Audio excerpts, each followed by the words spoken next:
ملت اسلامیہ السلام علیکم ورحمۃ اللہ وبرکاتہ۔ الحمد للہ الحنان المنان الذي خلق الانسان وعلمه البیان، والصلاة والسلام علی رسوله سید الانس والجان وعلى آلہ واصحابہ ذوی الخیر والاحسان، اما بعد فاعوذ باللہ من الشیطان الرجیم، بسم اللہ الرحمن الرحیم۔ لقد جاءکم رسول من انفسکم عزیز علیہ ما عنتم حریص علیکم بالمؤمنین رؤوف الرحیم۔ صدق اللہ مولانا العظیم وبلغنا رسولہ النبی الامین المتین المختار الکریم، ونحن علی ذلک من الشاہدین والشاکرین والحمد للہ رب العالمین۔ بارگاہ رسالت معاذ صلی اللہ تعالیٰ علیہ وسلم میں درود پاک کا ہدیہ پیش کریں۔ اللہم صلی علی سیدنا و مولانا محمد معدن الجود والکرم وآلہ واصحابہ الکرام وابنہ الکریم وبارک وسلم صلاۃ دائمۃ سرمدا ابدا۔ عزیزان گرام وقار، ہماری آج کی یہ محفل پاک تحفظ ناموس رسالت علی صاحبہ الصلاۃ والسلام کے سلسلے میں منعقد ہے۔ ایک بات یاد رکھیں، نبی کونین صلی اللہ تعالیٰ علیہ وسلم کی ذات ستودہ والا صفات ہمارے لیے جو معنی رکھتی ہے وہ ہماری روح اور جان سے بڑھ کر کے ہے۔ ہو نہ یہ پھول تو بلبل کا ترنم بھی نہ ہو، چمن دہر میں کلیوں کا تبسم بھی نہ ہو نہ یہ ساقی تو میں بھی نہ ہو، خم بھی نہ ہو، بزم توحید دنیا میں نہ ہو تو تم بھی نہ ہو، خیمہ افلاک کا استادہ اسی نام سے ہے، نبض ہستی تپش آمادہ اسی نام سے ہے۔ وہ جو نہ تھے تو کچھ نہ تھا، وہ جو نہ ہو تو کچھ نہ ہو، جان ہے وہ جہان کی، جان ہے تو جہان ہے۔ اگر رسول پاک صلی اللہ تعالیٰ علیہ وسلم کی ذات کے متعلق ہلکی سی بھی بات کسی نے کی تو یوں سمجھ لیں کہ پورے جہان کا نظام درہم برہم ہونے والا ہے۔ اس لیے کہ ہم اپنے آقا صلی اللہ تعالیٰ علیہ وسلم کی ذات پاک کو پوری کائنات کے لیے جان کا اور روح کا معنی لیتے ہیں۔ اسی لیے اعلیٰ حضرت امام اہل سنت فاضل بریلوی رضی اللہ تعالیٰ عنہ نے بارگاہ رسالت معاذ صلی اللہ تعالیٰ علیہ وسلم کی تشریح یوں فرمائی، اللہ کی سرتا و قدم شان ہیں یہ، انسان ہی انسان وہ انسان ہیں یہ۔ قرآن تو ایمان بتاتا ہے انہیں، اور ایمان یہ کہتا ہے میری جان ہے یہ۔ رسول پاک صلی اللہ تعالیٰ علیہ وسلم کی ذات پاک ہم سب کے ایمان کی جان ہے اور قرآن کی بھی جان ہے۔ اگر حضور پاک صلی اللہ تعالیٰ علیہ وسلم کی ذات کو ہٹا دیا گیا تو نہ اسلام ہے، نہ قرآن ہے، نہ رمضان ہے، نہ کوئی دنیا میں مسلمان نام کی کوئی چیز رہ جائے گی۔ اس لیے کہ میرے عزیزو، اقبال نے یوں کہا، تشریحاً میں عرض کرتا ہوں، بڑے بڑے فقہا محدثین سب کا مذہب یہی ہے جو اقبال کی زبان سے یوں نکلا، بمصطفیٰ برساں خیش کے دی ہماؤس، اگر بہو نہ رسیدی تمام بو لہبیس۔ اپنے آپ کو نبی کونین کی ذات تک پہنچا دے، اسی کا نام دین ہے۔ حضور صلی اللہ تعالیٰ علیہ وسلم کو سمجھ لینا یہی دین ہے۔ اور اگر تم حضور صلی اللہ تعالیٰ علیہ وسلم کے قدموں تک نہیں پہنچ سکے تو زندگی تمہاری ابو لہب کی طرح ہے، ابو لہبی ہے۔ بہرحال میرے عزیزو، مسلمانوں کو یہ سمجھانے کی ضرورت نہیں کہ عشق رسول کیا ہے، محبت مصطفیٰ کیا ہے۔ عزیزو، ہم پیدا ہوئے تھے تو ہمارے کانوں میں ہی اشہد ان محمد رسول اللہ کا، ہم اذان سنتے ہوئے دنیا میں آئے ہیں، بلکہ ہم اپنی زندگی کی شروعات نام مصطفیٰ سے کرتے ہیں۔ ہمارے عقیقے بھی سنت مصطفیٰ کے مطابق ہوئے، ہماری زندگیوں کی شروعات بھی مصطفیٰ کے طریقوں پر ہوئی ہے۔ مسلمان کے لیے جزو لا ینفک ہے، رسول کی ذات کہیں سے بھی ہم ہٹا نہیں سکتے، نہ اذانوں سے ہٹا سکتے ہیں، نہ نمازوں سے ہٹا سکتے ہیں، نہ مسجد کے محراب و ممبر سے ہٹا سکتے ہیں، کہیں سے بھی نہیں۔ اسلام حضور پاک صلی اللہ تعالیٰ علیہ وسلم کی پوری ذات کا نام ہے۔ اسی لیے قرآن نے کہا، تحقیق کہ تمہارے پاس وہ رسول آیا جس کو تمہارا تکلیف میں پڑھنا گوارا نہیں ہوتا۔ اب آؤ میرے عزیزو، آج کے دن کا جو مجھے میسج دینا ہے وہ یہ ہے، اللہ تو قرآن میں یوں فرما رہا ہے، تمہارا تکلیف میں پڑھنا رسول کو گوارا نہیں ہوتا۔ رسول تمہاری تکلیف کو دیکھ نہیں پاتے، وہ برداشت نہیں کر پاتے۔ بارہا رب ذوالجلال کی بارگاہ میں رب حبلی امتی کہتے رہے، اپنی عبادتوں میں، راتوں کیا وقت، اپنے تنہائیوں میں، معراج کے سفر میں، قبر اطہر میں اس گنہگار امت کو یاد کرتے رہے۔ قرآن نے سچ کہا کہ رسول کو تمہارا تکلیف میں پڑنا گوارا نہیں، اسی لیے اعلیٰ حضرت نے یوں عرض کیا تھا، جو نہ بھولا ہم غریبوں کو رضا، جو نہ بھولا ہم غریبوں کو رضا، یاد اس کی اپنی عادت کیجئے۔ جس دن امت کی یاد آئی، میرے آقا صلی اللہ تعالیٰ علیہ وسلم نے رونا شروع کیا۔ اعلیٰ حضرت فرماتے ہیں، اللہ کیا جہنم اب بھی نہ سرد ہوگا، رو رو کے مصطفیٰ نے دریا بہا دیے ہیں۔ میرے آقا صلی اللہ تعالیٰ علیہ وسلم کس غم میں روتے تھے؟ ان کے لیے رونا کس بارے میں تھا؟ صرف اور صرف یہی کہ یوں عرض کرتے تھے، رب اغفر لامتی فانہم لا یعلمون، اے اللہ میری امت کو معاف کر دے، اس لیے کہ وہ پہچانتی نہیں ہے، وہ جانتی نہیں ہے۔ اے میرے عزیز مسلمانوں، کیا آج رسول پاک صلی اللہ تعالیٰ علیہ وسلم سے محبت رکھنے والی یہ قوم حضور کی ذات پر کیچڑ اچھالے جائیں، حضور کو سب و شتم کیا جائے، غلیظ گالیاں بکی جائیں، اور تمہیں دیکھ کر کے کان پر جوں تک نہ رینگتی ہو؟ کیا یہ محبت کا صلہ ہے میرے آقا صلی اللہ علیہ وسلم کے لیے؟ کیا حضور پاک صلی اللہ تعالیٰ علیہ وسلم نے جو تم سے محبت کیا، اس محبت کا صلہ آج ہم اس طرح سے دیں گے؟ قسم رب ذوالجلال کی، پوری زندگی بھر اگر ہم سجدے میں گزار لیں تو میرے آقا کے آنکھوں کے قطرے، ایک آنسوں کے قطرے کا بھی بدلہ ہم نہیں دے سکتے۔ پوری امت میرے آقا صلی اللہ تعالیٰ علیہ وسلم کے درد امت میں روئے ہوئے آنسوں کے قطرے کا بھی حساب نہیں دے سکتی۔ لیکن آج افسوس اس بات کا ہے، 25 کروڑ تعداد جہاں مسلمانوں کی ہے، اس ملک میں میرے آقا صلی اللہ تعالیٰ علیہ وسلم کو روز نشانہ بنایا جا رہا ہے، ذات رسول کو کوسا جا رہا ہے، میرے آقا پر بھدے الزامات لگائے جا رہے ہیں۔ یہ سلسلہ آپ سے نہیں ہے، مسلسل پچھلے 10 سالوں سے ہم دیکھ رہے ہیں، روز بروز کسی نہ کسی کو کھڑا کیا جاتا ہے۔ جانتے ہوئے مسلمانوں یہ کیوں کر رہے ہیں؟ ان کو کیا رسول پاک صلی اللہ علیہ وسلم سے لینا دینا ہے؟ حضور اکرم صلی اللہ تعالیٰ علیہ وسلم کی ذات کو کیوں یہ ٹارگٹ کرتے ہیں؟ یہ جانتے ہیں، یہ چاہیں تو آج کمزور مسلمانوں کو مار سکتے ہیں، یہ چاہتے ہیں، یہ چاہ لیں تو تھوڑے سے مسلمانوں کو یہ پیس دیں، لیکن میرے عزیزوں، یہ پورے دنیا بھر کے مسلمانوں کے مارنے سے زیادہ سمجھتے ہیں کہ ان کے رسول کو گالی دے تو یہ جیتے جی مرتے رہیں۔ یہ ہمیں بار بار موت کی طرف لے جانا چاہتے ہیں۔ یہ جو ہمیں آزمایا جا رہا ہے، یا آج ہمارا ٹیمپریچر بھی ناپا جا رہا ہے کہ اب تک ان کے اندر کتنا ایمان کا بخار موجود ہے۔ اور اس سے قبل مہینہ نہیں گزرا ہوگا، ملعون وسیم رضوی نے قرآن پاک پر حملہ کیا، قرآن کو دہشت گردی کی کتاب کہا، آتنکواد سے بھری ہوئی کتاب کہا۔ اس کتاب کو پڑھنے والا قتل و غارت کرتا ہے، لوٹ مار کرتا ہے۔ میرے عزیزو، یہ کسی مسلمان کی بات تو دور کی ہے، یہودی اور عیسائی جو سیکولر قسم کے ہیں وہ بھی قرآن پاک کے متعلق ایسے جملے نہیں کہتے۔ ایون ہندو بھی جو قرآن کی تعلیمات سے آشنا ہیں، ان میں بھی بڑے بڑے پنڈت گزرے ہیں، انہوں نے بھی قرآن پر ایسے بھدے الزامات نہیں لگائے۔ لیکن افسوس یہ ہے کہ ایک مسلمان جو ان کفار و مشرکین کی غلاظت کھا کر کے پلا ہوا، وہ قرآن پر حملے کرتے ہوئے سپریم کورٹ تک پہنچ گیا۔ اور میں یہ پوچھنا چاہتا ہوں کہ مسلمانوں، اب ہمارا لائے عمل کیا ہے؟ آپ کیا کرنے جا رہے ہیں؟ کیا آپ سڑکوں پر نکل کر کے احتجاج کریں گے، یہی کافی ہے؟ کیا آج آپ واٹس ایپ ادھر سے ادھر شیئر کر لیں گے، اسٹیٹس پہ اس کو گالیاں دے دیں گے، یہی کافی ہے؟ اے مسلمانوں، آج تمہارے لیے بدر، احد، خندق پڑھنے کی ضرورت ہے۔ اگر صرف سڑک پر نکل کر کے احتجاج کرنے سے جواب مل جاتا تو میرے آقا صلی اللہ تعالیٰ علیہ وسلم 313 نہتے صحابہ کو لے کر مدینے سے بدر تک نہیں آتے۔ آج ہمیں میدان میں اترنے کی ضرورت ہے، عمل کے میدان میں۔ اے مسلمانوں، اپنے آپ کو تیار کرو۔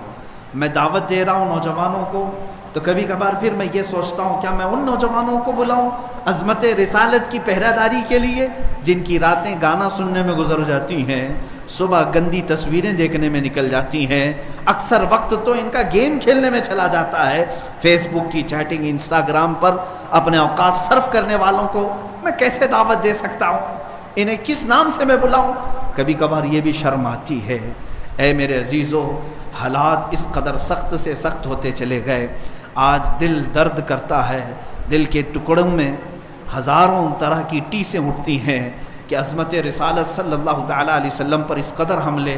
اللہ کی پناہ، ابھی ہندوستان کے ڈاسنا کے ایک مندر کے مہنت پجاری پنڈت نے جو میرے آقا صلی اللہ تعالیٰ علیہ وسلم کی شان میں بکنا شروع کیا، وہ ایک وقت کی بات نہیں، ڈیلی وہ ایک ویڈیو اپلوڈ کرتا ہے، روزانہ حضور کی شان میں گالیاں دیتا ہے اور اپلوڈ کرتا ہے۔ پورے ہندوستان بھر سے لوگ غم و غصے کا اظہار تو کر رہے ہوں گے، لیکن حکومت وقت نے ایسے کتوں کو پال رکھا ہے تاکہ مسلمانوں کا خون کھولاتے رہیں، انہیں پکاتے رہیں، انہیں ایگریسو کرتے رہیں اور ان کو مارتے رہیں حضور کے نام پر۔ میرے عزیزو، ان حکومتوں کے آنے سے بہت پہلے ہی علماء نے چیخ چیخ کر کے تمہیں کہا تھا کہ اب تمہارے حساب کتاب کا وقت آ چکا ہے، حساب کتاب کا وقت آ چکا ہے۔ جانتے ہیں، میں نے ایک آپ سے اس سے قبل بھی واقعہ عرض کیا تھا، بغداد میں تتاریوں نے حملہ کر کے پورے بغداد کو ہلاک کر دیا تھا۔ اس وقت وہاں پر موجود جو تتاری تھے، مسلمانوں کو پیٹھ کے پیچھے ہاتھ باندھ کر زمین پر الٹا لٹاتے اور ان کے سروں پر پتھر رکھتے، اپنے جوتے رکھتے۔ اتنے قتل کیے تھے انہوں نے کہ مسلمانوں کی کھوپڑیوں سے، سروں سے مینار تعمیر کیا۔ اسلام تو ختم نہیں ہوا اور نہ یہ انشاءاللہ قیامت تک ختم ہوگا، لیکن جانتے ہیں اس وقت اس تتاریوں کی جو لیڈر تھی وہ ایک عورت آئی، اس نے دیکھا ایک شخص اذان دے رہا تھا پورے سونے بغداد میں جہاں ہلاک و برباد ہو چکا ہے سب، ایک شخص اذان دے رہا ہے، اس کو گرفتار کروائی۔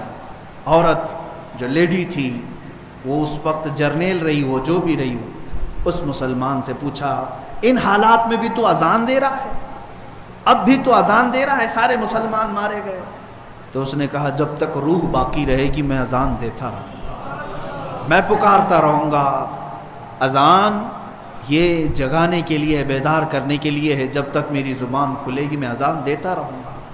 اس نے قریب کیا اور اس مسلمان شخص سے بات چیت شروع کی، کہا اچھا تمہارا یقین ہے اللہ کی ذات پر؟ اے مسلمانوں غور سے سنو اس بات، تمہارا یقین ہے اتنے لوگوں کے مر جانے کے بعد بھی؟ اس نے کہا اب یقین میرا اور بلند ہوا، اللہ رب العزت ہے اور وہ میرا حقیقی خالق و مالک ہے اور میں اسی کی عبادت کرنے والا ہوں۔ جانتے ہیں اس خاتون نے ایک کہا مار کے پوچھا اگر تمہارا اللہ ہے تو پھر کہاں چلا گیا؟ یہ بغداد کی اتنی ساری لاشیں انہی لوگوں کی تو ہیں جو اللہ اللہ کرتے تھے۔ دریائے دجلہ کا پانی لال ہو چکا ہے خون سے، اب بھی تو کہتا ہے کہ اللہ ہے؟ اس نے ایک مثال دی اور اس عورت نے کہا پھر تمہارے ساتھ مدد کیوں نہیں؟ ہم کیوں اب تمہارے اوپر غالب آ گئے؟ ہماری حکومت بغداد میں آ چکی، ہمارے مذہب میں آ جاؤ، ہمارے پیروکار ہو جاؤ۔ تو اس مسلمان شخص نے ایک بہت بہتر جواب دیا، اس نے کہا تم نے دیکھا ہوگا کہ بکریوں کے ریوڑ جب جاتے رہتے ہیں تو بکریاں پالنے والا ایک کتا بھی پالتا ہے، دیکھا ہوگا، اور بکریاں جب چلتی جاتی ہیں ریوڑ میں، ایک آدھ بکری اگر راستہ چھوڑ کر ادھر ادھر جائے تو کتا بھونکتے بھونکتے اسے ریوڑ میں لاتا ہے۔ کتا ٹرینڈ ہوتا ہے، مالک کی بکریوں کی حفاظت کرتا ہے، اگر ایک آدھ بکری بھی ادھر ادھر چلی گئی تو کتا اسے بھونکتے بھونکتے واپس اس ریوڑ میں جمع کر دیتا ہے۔ اس مسلمان نے یہی کہا جب مسلمان صراط مستقیم سے ہٹتے ہیں تو اللہ تم جیسے کتے ہمارے اوپر نافذ کرتا ہے، تمہارے جیسے کتوں کو مسلط کرتا ہے کہ تم چیختے ہو، پھاڑتے ہو، مارتے ہو تاکہ مسلمان سیدھے راستے پر آ جائے۔ اے میرے عزیزو، آج جن کتوں کو ہمارے اوپر مسلط کیا گیا ہے تمہیں صراط مستقیم پر لانے کے لیے کہ تم باز آ جاؤ۔ آج ایک چھوٹا سا تجزیہ بھی اگر میں تمہارے سامنے پیش کروں، حیرت ہوتی ہے، کیا جینے کے یہ انداز ہیں مسلمانوں کے، جس کو اقبال نے بہت پہلے کہا تھا کہ تہذیب میں ہو نصارہ تو تمدن میں یہود، تمدن میں ہنوت، یہ وہ مسلمان ہیں جنہیں دیکھ کے شرمائے یہود۔ تمہارے طور طریقے نصارہ کے، یہود کے اور ہنود کے، انہی کاموں میں تمہاری صبح و شام گزر رہی ہے۔ تم نے اسلام کو اپنے گھروں میں اجنبی کر رکھا، تم نے اپنے چہروں سے سنتیں ہٹا دی، تم نے اپنے لباس ختم کر دیے۔ حد تو یہ ہے کہ پولیس اسٹیشن میں جائیں، ڈپارٹمنٹ میں جائیں، سب سے زیادہ وہاں پر مسلمان مجرمین پکڑ کر کے لائے جاتے ہیں۔ جیلوں میں مسلمان ہیں، کورٹ میں مسلمان ہیں، نشے کے کاروبار میں مسلمان ہیں۔ کیا یہ جینے کے انداز ہیں تمہارے؟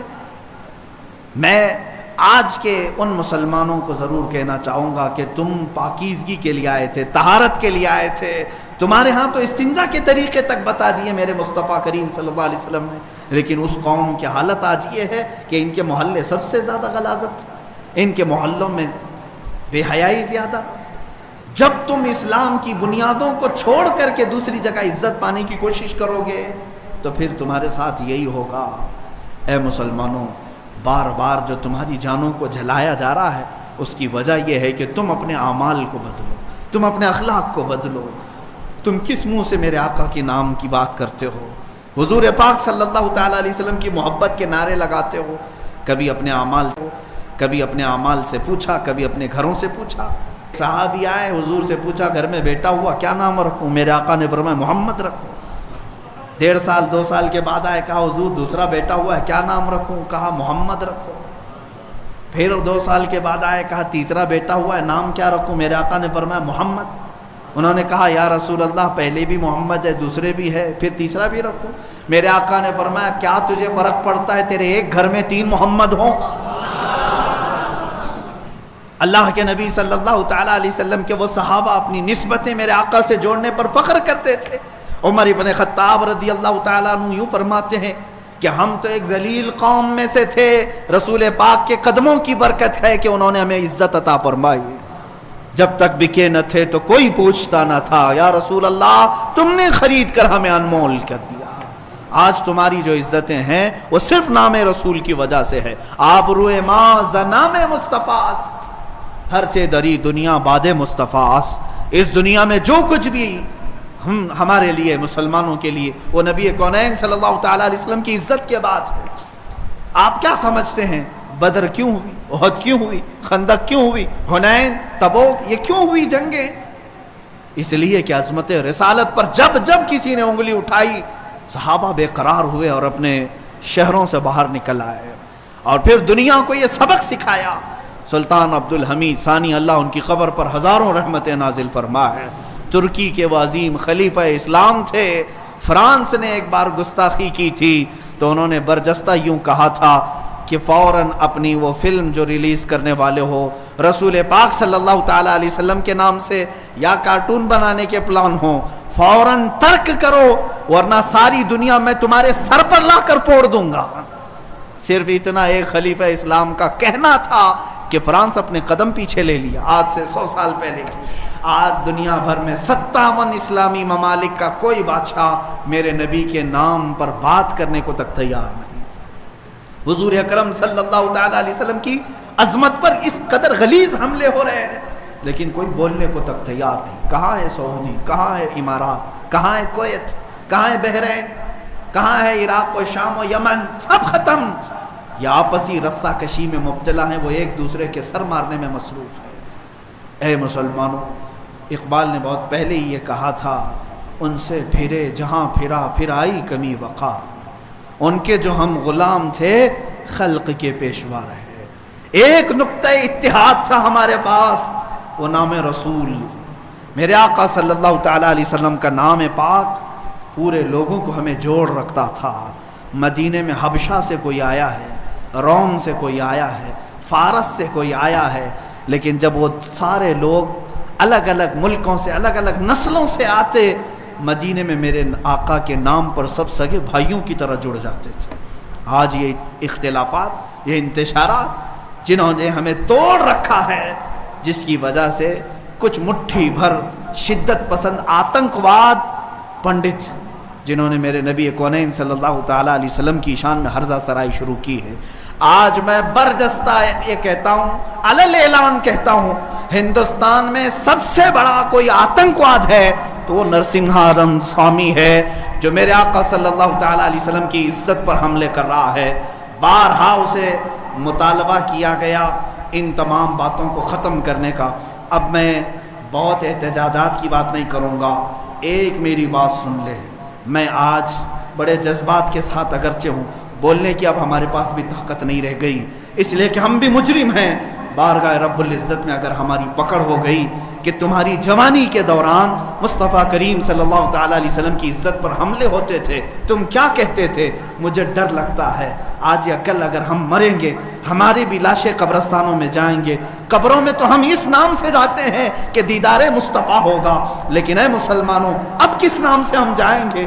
رسول پاک صلی اللہ تعالیٰ علیہ وسلم قبر میں تشریف لائے اور پھر اگر ہمیں دیکھ کر کے یہ فرمائیں تو ہی وہ ہے جو میرے نام کی گندی گالیاں سن کر کے ابھی قبر میں لیٹا ہے، ہمارے پاس کوئی جواب نہیں رہے گا۔ حضور پاک صلی اللہ تعالیٰ علیہ وسلم کی عظمت پر رقیق حملے، جانتے ہیں جس سوامی نے، جس پنڈت نے، جس مہنت نے حضور پاک کے لیے شبد استعمال کیے، وہ میں اس کا نام بھی اس مقدس مسجد میں لینا نہیں چاہتا، لیکن میں کھل کر کے رد کرنا چاہتا ہوں، حکومت وقت سے کہتا ہوں ایسے کتوں کے گلوں میں اپنے پٹے باندھ لو۔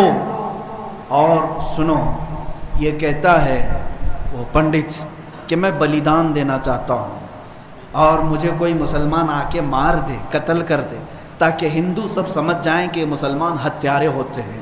سن وہ خبیث مردود، تیرے خون کی ہمارے نزدیک کوئی قدر و قیمت نہیں۔ جو لوگ یہ کہتے ہوں گے کہ اس کے سر کی اتنی قیمت، اتنی قیمت، میں کہتا ہوں 5 پیسے کی بھی قیمت نہیں۔ اس سے بڑے نمرودوں کو اللہ نے مچھر سے ہلاک کیا ہے۔ دیکھنا تم جن کیڑوں کے ذریعے سے مرو گے وہ پوری دنیا کے لیے عبرت کا نشان بنو گے۔ میں یہاں پر اپنے نوجوانوں سے نہیں کہہ رہا ہوں، اس غلیظ خون کو اللہ ہی کافی ہے، اس غلیظ خون کے لیے، انتقام کے لیے اللہ کافی ہے۔ اور یہ کہتا ہے بلیدان کی بات، تمہاری ماؤں نے اتنا جگر تمہارے اندر دیا ہی نہیں کہ تم مرنے کے لیے تیار ہو۔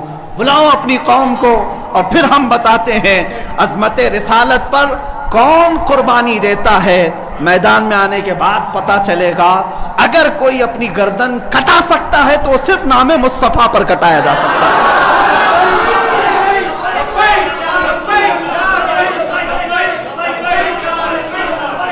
حسن یوسف پہ کٹی مصر میں انگشت زنا، سر کٹاتے ہیں تیرے نام پہ مردان عرب۔ وہ صحابہ کٹاتے تھے اور بتاتے تھے۔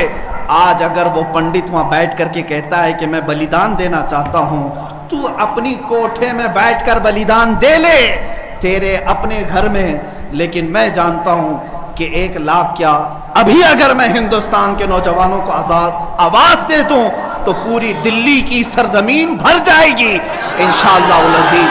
سارے نوجوانوں کے سر بھی وہاں پر لہرائیں گے۔ میں انشاءاللہ عنقریب اعلان کرنے والا ہوں کہ اے نوجوانوں، کیا تم میری اس بات پر لبیک کہتے ہو کہ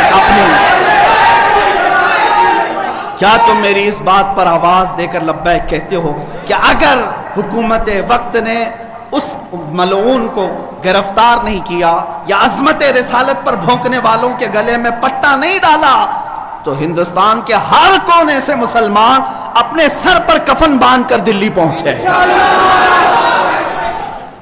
آپ تیار ہیں اس بات کے لیے؟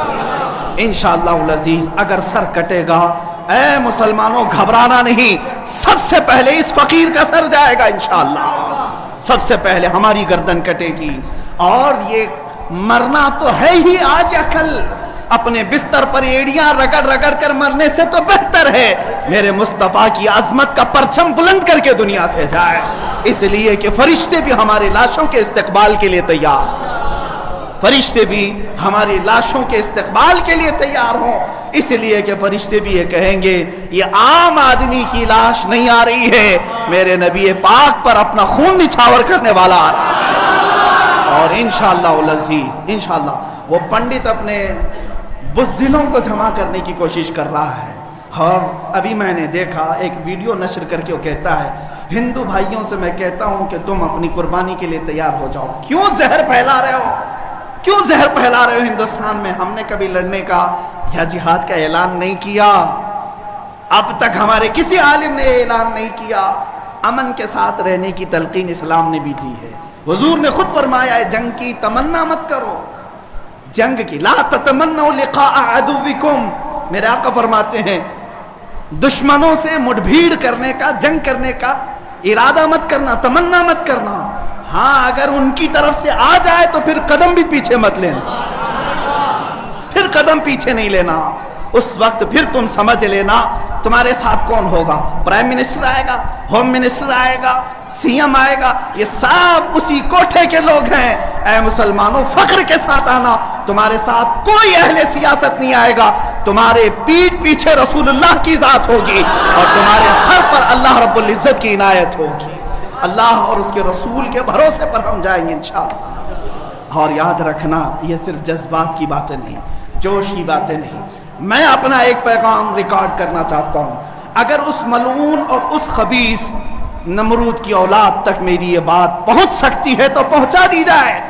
تم نے بہت بھونک لیا اپنی مندر میں بیٹھ کر کے، تم پریس کلب آف انڈیا میں بیٹھ کر کے بہت بھونک لیے. کتے آپس میں اپنی گلی میں بہت بھونکتے ہیں. میرے اس میسج کو اس ملعون تک پہنچا دیں. اگر ذرا برابر بھی دم خم ہے تمہارے اندر، تمہاری ماں نے اگر دودھ پلایا ہے تم کو، تو اب میں مناظرے کا چیلنج نہیں دے رہا ہوں، ڈیبیٹ بھی نہیں کروں گا، بات چیت بھی نہیں کروں گا. آؤ میں اعلان کرتا ہوں 8 دن کے اندر تم دلی پہنچو، کسی میدان میں پہنچو، اپنی ساری مقدس کتابیں لے کر کے آؤ. انشاءاللہ العزیز یہ فقیر قرآن پاک لے کر حاضر ہوگا. ہم آئیں گے، تم اپنے سارے گرو گھنٹالوں کو لے کر جمع ہو جاؤ. میں مناظرے کا چیلنج نہیں دے رہا ہوں، توجہ چاہتا ہوں. میں ڈیبیٹ کرنے کی بات ہی نہیں کر رہا ہوں. یہ نیوز اینکر جتنے دجالی میڈیا وہ بھی سن لیں، اپنے ڈیسک پر بیٹھ کر کے ٹٹو لوگوں کو لڑاتے رہتے ہیں وہ بھی سن لیں. قرآن، اسلام، رسول کی ذات پر حملے کرانے کے لیے زرخرید لوگوں کو بٹھاتے ہیں، وہ بھی سارے نیوز اینکر، یہ پنڈت سب جمع ہو جائے میدان میں. یہ فقیر قادری حاضر ہوگا. ایک بڑی آگ جلائی جائے، آگ لگائی جائے. میں اس سے کہتا ہوں میں بھی آگ میں داخل ہوں گا، تو بھی آگ میں داخل ہو جا. جو سلامت رہے گا اس کا دین حق پہچانا جائے گا.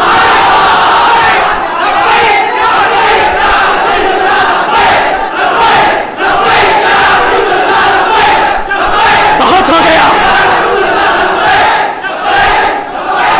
ہے مسلمانوں، بہت ہو گیا احتجاج، بہت ہو گئے پروٹیسٹ، بہت ہو گئے ان سے مطالبے کرنا کہ اس کو گرفتار کرو، اس کا سر چاہیے. آؤ آج آر پار کی بات کر لیتے ہیں. زمانہ گزر گیا، 800 سال ہو گئے. سرکار غریب نواز کو بھی یہی چیلنج کیا گیا تھا. معین الدین حسن چشتی نے ہند میں یہ بتایا تھا کہ جو نبی کا غلام ہوگا وہ آگ میں بھی کود جائے گا. انشاءاللہ العزیز میں گنہگار ضرور ہوں، میرے اخلاق برے ضرور ہیں، لیکن جب بات میرے مذہب کی آئے گی، قرآن کی آئے گی، نام مصطفیٰ کی آئے گی، میں برسر اعلان آج پھر کہتا ہوں، آؤ تم سارے پنڈت مل کر کے آؤ، آگ لگائی جائے. تم سب پوری دنیا کو دکھانا میں بھی آگ میں داخل ہوں گا، تم بھی آگ میں آ جانا. دیکھتے ہیں کس کے جسم کو آگ جلاتی ہے. اگر میں سلامت رہا تو میرے دین کی بات ہوگی. اور انشاءاللہ العزیز مجھے یقین کامل ہے کہ اگر آگ پر بھی کسی کا حکم ہوتا ہے تو صرف میرے رب ذوالجلال کا ہے، میرے رب ذوالجلال کا ہے. بس اسی بات پر میں اپنی گفتگو کو ختم کرتا ہوں. اب احتجاج نہیں، اب پروٹیسٹ نہیں، سیدھے آر پار کی بات. میری یہ بات پہنچا دی جائے، اگر جواب آ جائے تو دیکھ لینا مسلمانوں، مجھے یہ یقین ہے کہ اس کا کوئی جواب نہیں آئے گا، اس کا جواب نہیں آئے گا. ہجڑوں کے پاس اس طرح کی کوئی بات کا جواب نہیں ہوتا. ان کی ماں نے اتنا دودھ ہی نہیں پلایا. یہ زرخرید اپنے علاقے میں بیٹھ کر کے بھونک تو سکتے ہیں، لیکن آؤ مباہلے کی میں دعوت دے رہا ہوں، مباہلے کی دعوت. قرآن نے بھی میرے مصطفیٰ کو مباہلہ کرنے کا حکم دیا تھا. جب عیسائیوں نے بہت باتیں کی تو رب تعالیٰ نے فرمایا اے رسول فَقُلْ تَعَالَوْا نَدْعُ أَبْنَاءَنَا وَأَبْنَاءَكُمْ وَنِسَاءَنَا وَنِسَاءَكُمْ وَأَنفُسَنَا وَأَنفُسَكُمْ ثُمَّ نَبْتَهِلْ فَنَجْعَلْ لَعْنَةَ اللَّهِ عَلَى الْكَاذِبِينَ. اے رسول ان کو بلا لیں، آپ اپنے بیٹے بیٹیوں کو لے کر کے آئیں، اپنی عورتوں کو لے کر کے آئیں اور خود جائیں اور ان سے بھی کہیں کہ تم بھی اپنے بیٹے بیٹیاں لے آؤ، اپنی عورتیں لے آؤ. بیٹھیں گے میدان میں، اللہ سے دعا کریں گے کہ جو جھوٹا ہے اس پر لعنت بھیج. اتنا ہی میرے آقا کو حکم آیا تھا. حضور گئے نجران کے عیسائیوں کے پاس، چلو بلاؤ، مباہلہ کرتے ہیں، ایک مناظرہ ہوتا ہے جو ڈیبیٹ کیا جاتا ہے، مباہلے میں ڈیبیٹ نہیں، سیدھے میدان میں، عمل کے میدان میں بات نہیں کی جاتی۔ حضور آئے کس کو لے کر؟ سیدہ کائنات فاطمۃ الزہرا، حسن مجتبیٰ کو، حسین اعظم کو، مولا علی کرم اللہ وجہہ کریم کو، 5 لوگ آئے تھے۔ نجران کے عیسائیوں نے پہلے تو مان لیا تھا چیلنج، جب یہ نورانی چہرے دیکھے تو عیسائیوں کے ایک بوڑھے پادری نے کہا، اے نادانو، کس کو تم نے مباہلے کے لیے بلا لیا؟ اگر اس رسول نے ہاتھ اٹھا دیا تو قیامت تک تمہاری نسلیں باقی نہیں رہیں گی۔ اور مجھے میرے مصطفیٰ کے اس مباہلے کی برکت سے یقین ہے، لیکن میرے مصطفیٰ کی نسبت میرے ساتھ موجود ہے، میرے پیر و مرشد کی نسبت میرے لیے کافی ہے۔ انشاءاللہ العزیز مباہلے کے لیے فقیر حاضر ہوگا، جواب آ جائے۔ اے سنی مسلمانوں، انتظار کرو، اب لڑائی آر پار کی ہو جاتی، دیکھا جائے گا کس کا دین حق ہے، کس کی کتاب حق ہے، کس کا رسول حق ہے۔ اسی بات پر خاتمہ ہوگا۔ وآخر دعوانا الحمدللہ رب العالمین۔